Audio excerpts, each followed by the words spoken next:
ఇప్పుడే సరిగ్గా 10 నిమిషాల క్రితం సుప్రీంకోర్టులో చాలా బలమైన వాదోపవాదాలు జరిగిన పిదప సుప్రీంకోర్టు ఫైనల్ గా జడ శ్రావణ్ కుమార్ గారు వేసిన పిటిషన్ ని కొట్టివేయటం జరిగింది.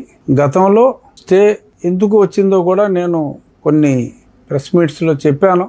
హైకోర్టులో జరిగిన విషయం అక్కడ తెలియచేయకుండా ex parte status quo order తీసుకోవడం జరిగింది. ఖచ్చితంగా విచారణకు వచ్చినప్పుడు విజయం శ్రీరామునిదే అని చెప్పి నేను స్పష్టంగా పేర్కొనడం జరిగింది. ఈ రోజు హైకోర్టులో ఉన్న ఆర్డర్స్ అన్నీ కూడా హైకోర్టులో 3 బెంచ్ల్లో కూడా మరి తోసిపుచ్చిన తరువాత ఆ సమాచారం అక్కడ పెట్టినందువల్ల ఈ స్టేటస్ కో వచ్చింది అని ఇక్కడ ఉన్న హైకోర్టు ఆర్డర్స్ని మా న్యాయవాది సుయోధన్, మన తెలుగు వ్యక్తి, ఢిల్లీలో స్థిరపడిన తెలుగు లాయర్ సుయోధన్ చాలా ప్రతిభావంతంగా తన ఆర్గ్యుమెంట్స్ వినిపించాడు. రాష్ట్ర ప్రభుత్వం తరపున కూడా ప్రేరణా సింగ్ మన వాదనలో వినిపించడం జరిగింది. అన్ని అనుమతులు సక్రమంగా తీసుకున్న తరువాత అది ప్రభుత్వ స్థలము అని చెప్పి శ్రవణ్ కుమార్ గారి తరపు వాదించిన న్యాయవాదులు మాట్లాడితే 90 సంవత్సరాలుగా అది ప్రభుత్వ స్థలమే.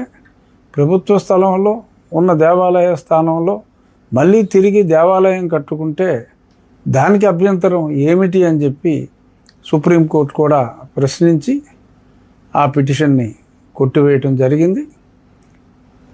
ఆల్రెడీ చెప్పాను నేను, గన్నవరం దగ్గర దేవాలయం వేగవంతంగా పూర్తవుతుందని. సుమారు 70% పనులు అయిపోవచ్చుని. మిగిలిన 20% కూడా రాబోయే నెల రోజుల్లో పూర్తయిపోతాయి. ఒక సైట్లో గతంలో ఫౌండేషన్ వర్క్ ఆల్మోస్ట్ పూర్తి చేశాం. ఇంకొన్ని ఫౌండేషన్ వర్క్స్ రేపు ఉదయాన్నే మళ్ళీ తిరిగి పనులు సైట్లో పునఃప్రారంభించి 2 వారాల తర్వాత ఎరెక్షన్, అంటే ఏ రాయికి ఆ రాయి నమూనా ప్రకారం కృష్ణశిలతో గన్నవరంలో రెడీ అయిన స్టోన్స్ అన్నీ ఆ డిజైన్ ప్రకారం తీసుకొచ్చి అతి త్వరలో, అంటే మా ఎస్టిమేషన్ గతంలో చెప్పినట్టే ఎటువంటి ఆలస్యం జరగదు, నవంబర్ నెలకి పూర్తి చేస్తామని చెప్పాను.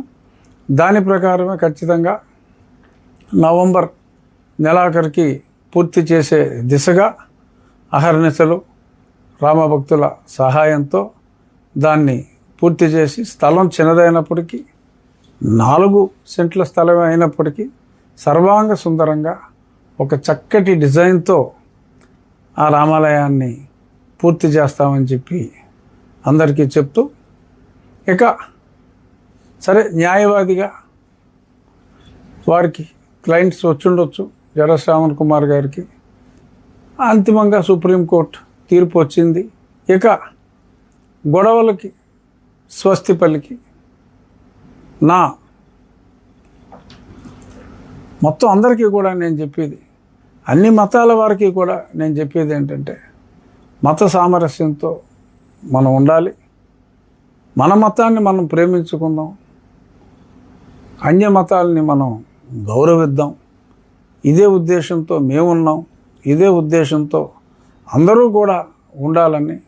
మత సామరస్యం అనేది అవసరం.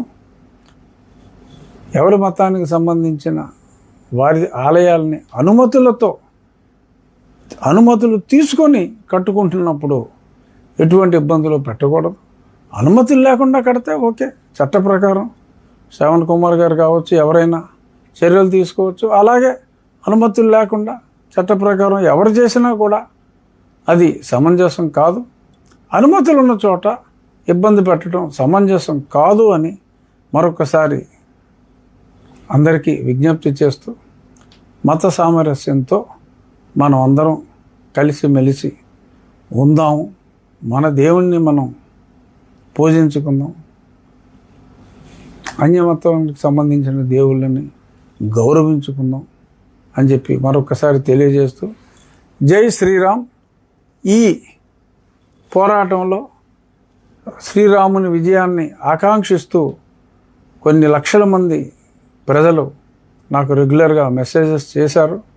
వారందరికీ కూడా నా హృదయపూర్వక నమస్కారాలు, పాదాభివందనాలు. ధన్యవాదాలు.